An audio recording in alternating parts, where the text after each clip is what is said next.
a car with me during that. Luckily, I drive by myself, but yeah, it's a lot. Who's got a question? Yeah. Did you do a lot of recording bombs during Sayuki? You know what? When we did Sayuki, we really didn't do a lot of that. Here's the really funny thing. Ilyich and I really kind of had that relationship at that time. Like, I love Ilyich to death. He's a phenomenal actor, and he came to the convention that I work at last year, and it was really fun. And yeah. But at the time, I only knew him through the theater community, and I thought he was obnoxious, and I thought he was a womanizer. So, game on, Roach. That's really the deal. So, I was like, any time he and I were batting back and forth, I was okay with that. And it was funny because when he first started going to conventions, he would see all these Sayuki things that I had already autographed, and I had drawn roach antennas on him and I'm a sexy girl out of Gojo's mouth. And he got really undone. It's like, well, I might write it on your picture. I was like, bring it on, Roach. And he's like, why are you calling me a roach? He didn't get the whole Sayuki playing thing. So he's now very, it's really neat because Ilyich is one of those people that would have never, ever stumbled upon the anime community ever. He's such a theater person, and that's his life. That's like my brother. Forever, my brother was just theater. So it's so cool because now he kind of likes anime, and he enjoys, people are all on his Facebook. He's another one that, doesn't get snobby about his Facebook, and he'll, add people. For a while, he had his real telephone number up, which I was like, hey, dude, you need to take that down. And once in a blue moon, I'll get a message that's like, I just noticed that your phone number is on Facebook, just so you know. And I'm like, call it. Go ahead, call it. I guarantee you'll enjoy it. Call it. Because it's never my real phone number. And right now, it's a number, it's a recorded message has life got you down? It's not me. It's actually a humor hotline number. It's like, have you lost all direction in life? Ask your doctor about vodka. And it's this whole thing about vodka and how self-image will be a thing of the past. Do you have a hard time with your conscience? You won't after vodka. And it's this joke line.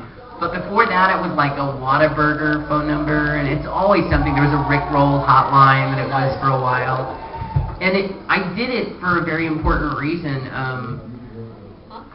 And this is such a weird thing to talk about at an anime convention. I love anime fans. I consider myself an anime fan. Most of the people in my life are from the anime community. My best friend, the person I live with, everything, anime. Notice there's no gender assigned to that. Girls that are going to go to the yaoi panel later.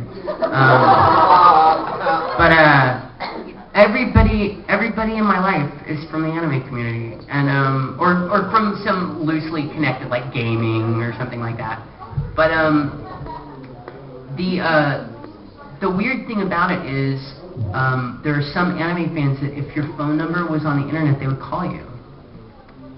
And it's really weird for somebody that doesn't know you to just call you out of the blue. And that actually happened. Someone paid money for my phone number at a convention. They found a convention staffer that was scummy and would sell my phone number. And this person made my life miserable because the first time I answered the phone, I have the reputation of courtney love, but I'm a really nice person until it comes down to the point that it's weird. And this person called me, and I was like, hey, who are you? I was just like, do I know you? And she and I had a conversation, and I was like, in my mind, I'm like, okay, I'm going to do this once, and I'm going to block her phone number. Or at least save it. People that have cell phones, save the phone numbers of people you hate. Just put X's in front of them and say, if anything calls with XX, don't answer it. Because my brother when I used to live with my brother would answer the phone any time it rang and be like, yeah, he's in the bathroom, hang on. Hey, can I slide this under the door to you? And it's like, somebody I hate. And they're like, now, no, I'm in a crapper. Hey, Chris. But, so I told her, I was like, well, hey, I hate to do this, but I gotta go. I'm running to the studio. She's like, oh, really? What are you recording? I'm like, I can't tell you that. Well, that's kind of uncool. I'm like, well, that's my job. I can't tell you that. And she's like, okay, well, I'll call you tomorrow. I'm like, no, sweetie, please don't call me back. And she got really freaked out. I'm like, look, I don't know you, and I hate my phone to begin with. And honestly, if you call my voicemail right now, people get super offended because the actual message says, hi, you've reached Greg's cell phone. And if you know me, you know I hate my phone. So you could leave a message or just leave. Either one. And people get done with that message like, well, I think that is very rude. I don't even know who it is. So, and I told her, I was like, I was nice enough to talk to you right now, but I don't know you, sweetie. But we could become friends. And there's a point at which, like, I have a certain amount of my life that I'm willing to share with everybody. And I also have a private room that I go to. Like, people get mad that I won't give up my Xbox Live tag. Are you crazy? I already don't play anything online with my headset for a reason. Oh my God, is that Greg Ayres? Is that Greg Ayres? No, I don't know. Like I'd had to jump out of games because it was weird, and people were like, "Who?" I'm like, "Ah, shit, really?" Like, and I just leave a game. So there is a part of my life that I like being nobody. That I like going to restaurants and nobody cares who I am, and I get lousy service.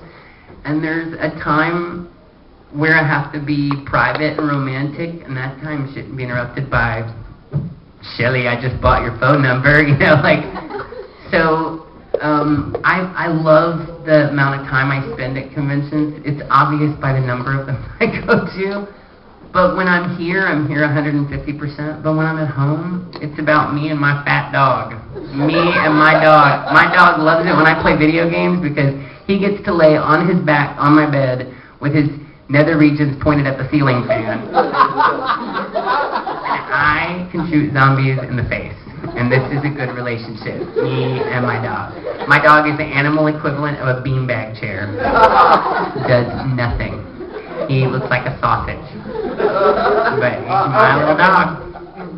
Yeah. I'm not going to ask about that. That would... A sausage, like a little round sausage, like I that kind of but sausage, there's not a story, like a wiener. There's a story you told at KawaiiCon. Now, I'm not going to go in. Oh, no, I can't. You know, I got in a lot of trouble for that story, Yeah, and it's really sucky that I got in trouble for that, because Monica and Travis were the ones that baited me into telling that story, but anyway. Yeah, I wasn't... No. Yes, somebody asked me about that story the other day, and I'm like, I can't tell that story anymore. Everybody thinks I'm an ass if I tell that story. Anyway. There's a story about sausage. Trust me, it's not dirty. It's not like wiener sausage story.